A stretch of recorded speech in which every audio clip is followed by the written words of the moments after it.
This is DSN TV, showcasing the ability in disability, proudly brought to you by the PA people. And hello everybody, my name's Tony Telfer. Welcome to DSN TV and a special interview series that we're going to be conducting, and we're proudly brought to you by the PA people. As always, I'm joined by Troy King, and Troy will introduce our special guest. Troy. Okay, viewers, we've got Chris Waller, and Chris has his own little business which he'll tell us about, but I've come across Chris in my workplace and he's helped me out with equipment and access and all that type of stuff, so I'll hand over to Chris and Chris can tell us all about him. Thanks, Troy. Yeah, I started off working in this area for Royal Blind Society in the late 90s. Then Royal Blind Society became Vision Australia when they did that big merger in the early noughties, so 2003 or 4 I think it was. They merged Royal Victorian Institute for the Blind and Vision Australia Foundation, and Royal Blind Society became Vision Australia, and they became a national organisation, and so I worked with them up until 2013, so about 16 years in the technology for vision impairment people. So what I do now as an individual is I conduct workplace assessments for people who are blind, have low vision, such as yourself, and I go into the workplace, work out what it is that you're trying to do, what it is you're having difficulties doing, and if there's equipment available to get around it, then we apply for government funding, and then an organisation called Job Access to the Employee Assistance Fund, then fund that on a reimbursement basis. So somebody has to buy it, and then Job Access gives you money back. Yeah, Job Access is a really good another avenue we'll talk about in the future. I've contacted them, we're going to interview them as well, because a lot of people probably don't know about Job Access. Yeah. In New South Wales, we used to have a similar type of thing, but it was state government funded, and that defuncted last year and no longer existed. So that's where I've stumbled across Job Access through the federal government. So we're going to do. Yeah, it's a federal government. It's run under DEWA, but quite often the two things I hear about Job Access is I'm conscious of where I am at the moment, but it's one part of government that actually works. It's very quick. They have very quick turnarounds. So I'll get a referral. I've got 7 working days to complete that referral. So it's quick. And the other thing I hear about it is I never knew they existed. So they assure me they've got measures afoot to increase their profile, but basically somebody who's having difficulty at work, and it's just not just vision impairment, it's all areas, contact the Job Access at 1-800-464-800, talk to the advisors over there, and they'll advise you whether it's something they can help with. Then they'll allocate it to an assessor, and for some disabilities they have specialist assessors. So I'm a specialist assessor for vision impairment, so they have one for mobility, and other areas of physical disabilities. But I'm a specialist in vision because of my experience. So the referral will come to me. I contract to somebody who holds the contract with Job Access, so they don't come to me directly. And then I go out and see the person, write a report. It's a very detailed report.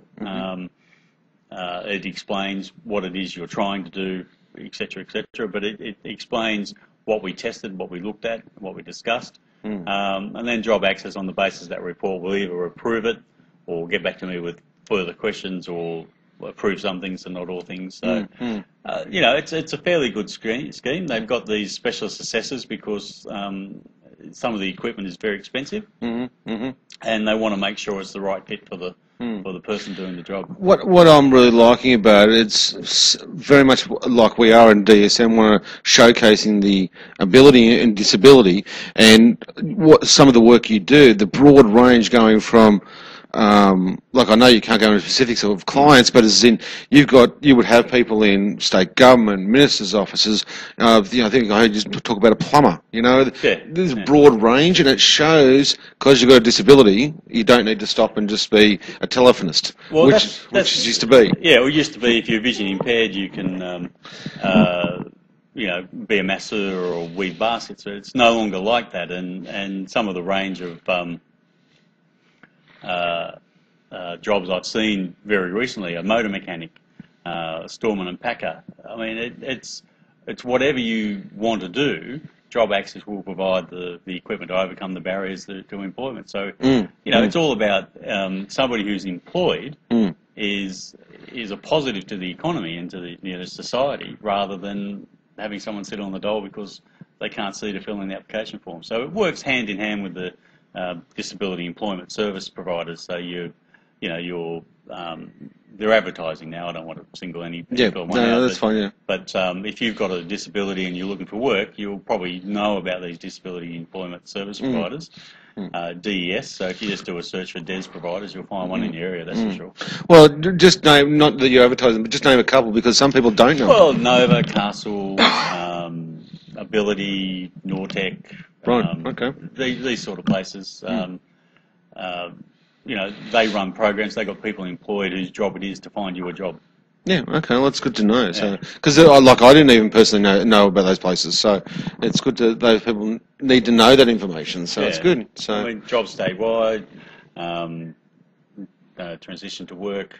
I mean, there's disability employment service providers. You just do a search for those, and you'll get a page of them. Okay. And Google will tell you which one's in your area. And look, I noticed that the website your website was up behind us, but unfortunately it's dropped out because the sleep was turned off. But it has stopped, so I don't know whether your website address is www.chriswallerconsulting.com. There you go. And we will make sure that it's up on the website and that anyway. But I just noticed it a few moments ago.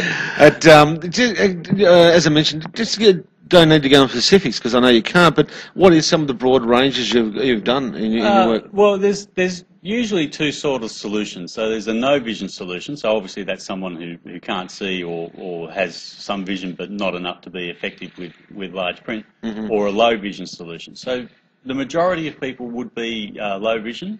So then we're looking at making things bigger and maybe talking to you as well. So a magnifier, a video magnifier, used to be called CCTVs in the old days. Basically, it's a camera on a screen. That makes things a lot larger. Programs like Zoom, Text, or Magic will make the screen larger.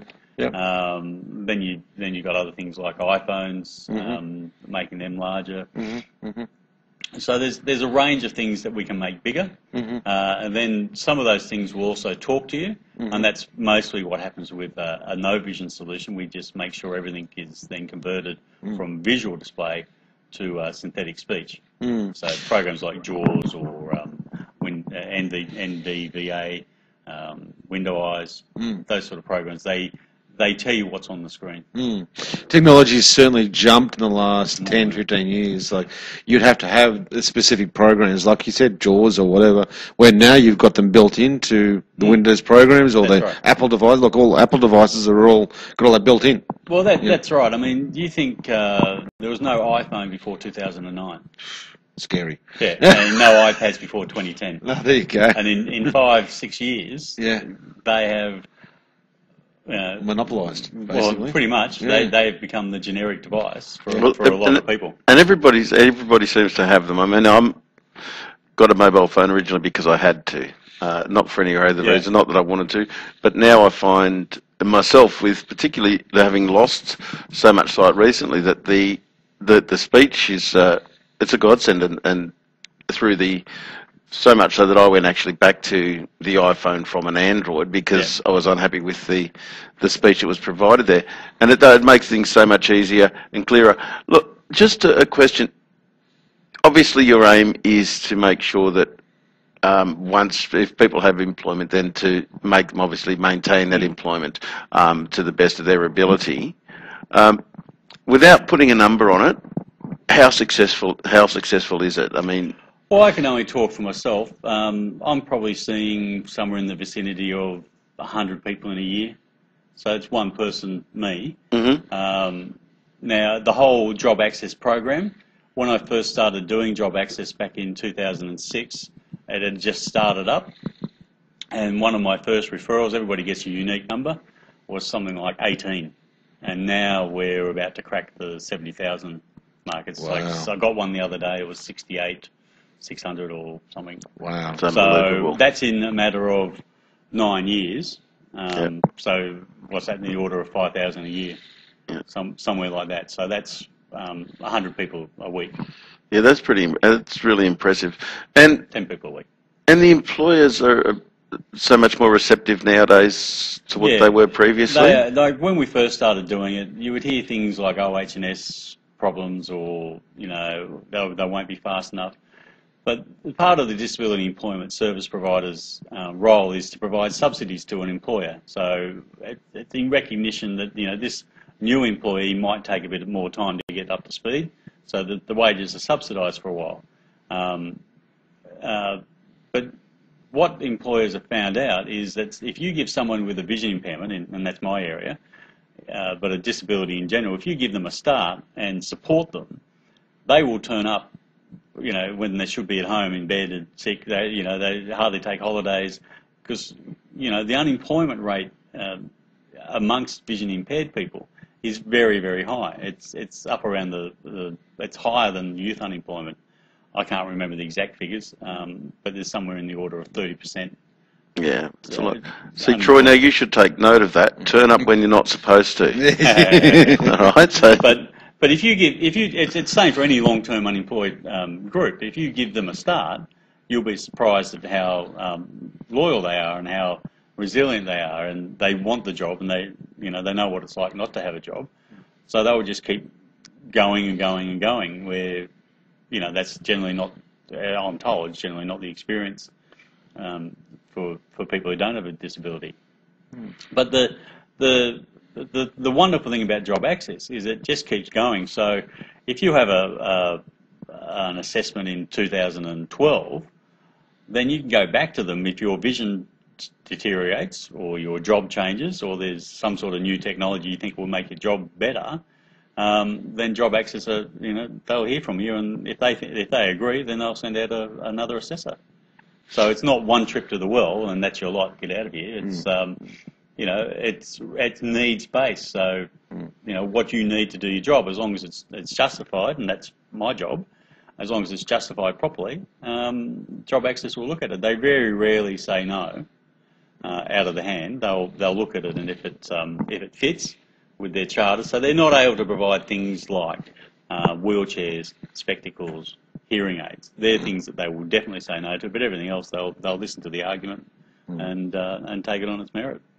And I dare say, I'm guessing that there's standard guidelines that people need to have in place. For example, there must be a certain gradient for wheelchair ramps or lighting for vision impairments, and there must be standards somewhere. There are standards. It would just depend on the building standards. So, for example, in an office situation, the standard lighting would be between 450 and 600 lux.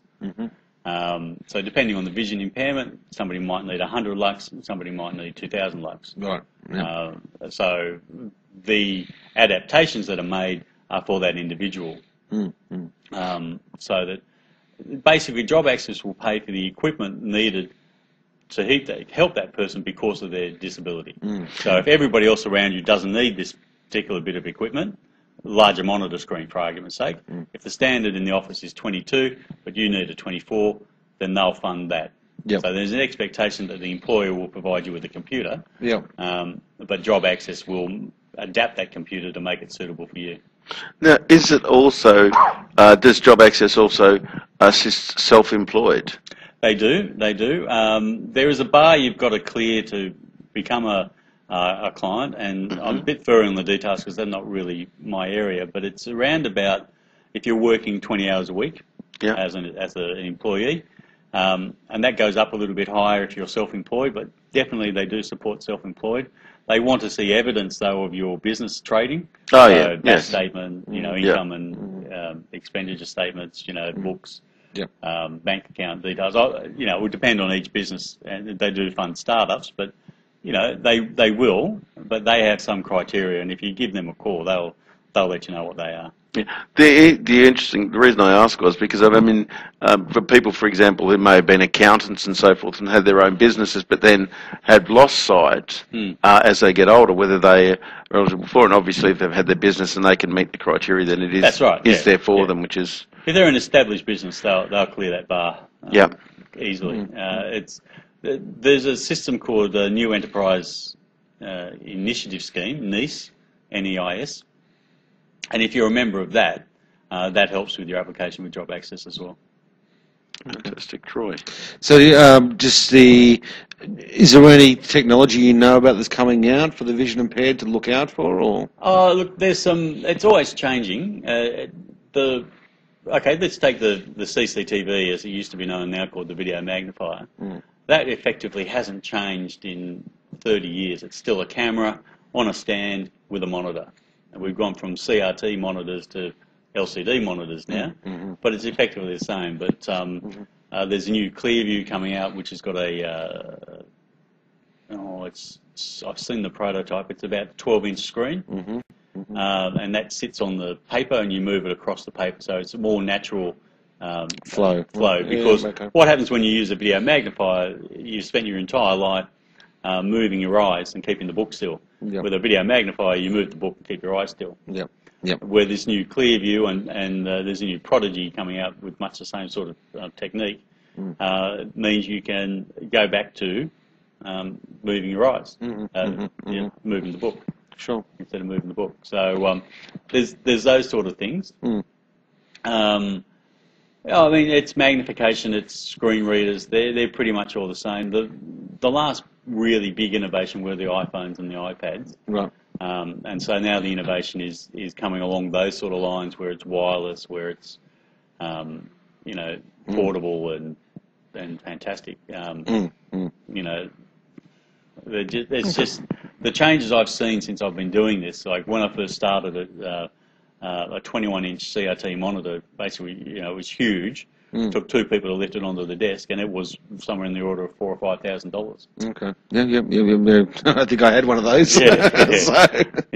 I know what you're saying. I wasn't unhappy to see those go out of the world. No.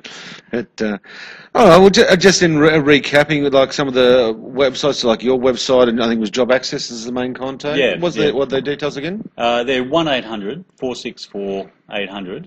Or www.jobaccess.gov.au. But if you do a search for Job Access, it'll pop up, or Employment Assistance Fund. Sure. And the Disability Employment Services, DES. If you do a search for a DES provider, that pops up. Sure. And so, do you need to go through Job Access to contact you, or can employees contact you directly? Well, yeah, you're supposed to go to Job Access, but what I say to people is if you want to give me a call or an email, then that's fine, and I can give you all of those details. Because one of the reasons people are coming to me is they can't take notes. Yes. They can't access things on the net. Yes. So, if you can't send an email, give me a call, and then I will walk you through what needs to happen and how you get in touch with Job Access. Because I don't know what the reach of your program is, but I'm basically, I cover all New South Wales. Most of my work is in Sydney, and I'm based in Newcastle. But I've been up as far as Ballina, out as far as Moree, down through Canberra, Albury. Occasionally I go interstate if there's a need. So, been to pretty much all of the states except Western Australia. And Job Access take care of all that, so that's not a cost to the employer or the staff member. That's funded by Job Access, just so that they make sure they get the right equipment for the right person for the right job. Okay, sounds good. Tony, you got any last comments? No, just look, personally, thank you very much for your time. As I said, it's very, very interesting, and as I said, I've been involved in the workforce for, too many years to remember, up until recently. And I guess back when I first started working, you're basically a telephonist. I mean, I was fortunate with the roles that I did have. And I'm now in the situation where I'm actually not working at the moment for other reasons. But it's good that, that there's people out there pushing and assisting for disabled people to maintain a role in the open marketplace, for want of a better term. Well, I think the biggest barrier is attitude, and I get it from both sides. You get it from the individuals who think, I can never do that, but you'd be surprised. A bit of training, a bit of technology, and you're right up there. And then you also get it from the employers, and once people are shown what people can do, they go, I got any more? You know, it's but you know it is a hard road, and you might want to consider some volunteering to get your skills current and up to date. But there are options out there, and if you can find a job, Job Access will certainly do their best to help you keep it, whether it's through me as an assessor or somebody else as an assessor.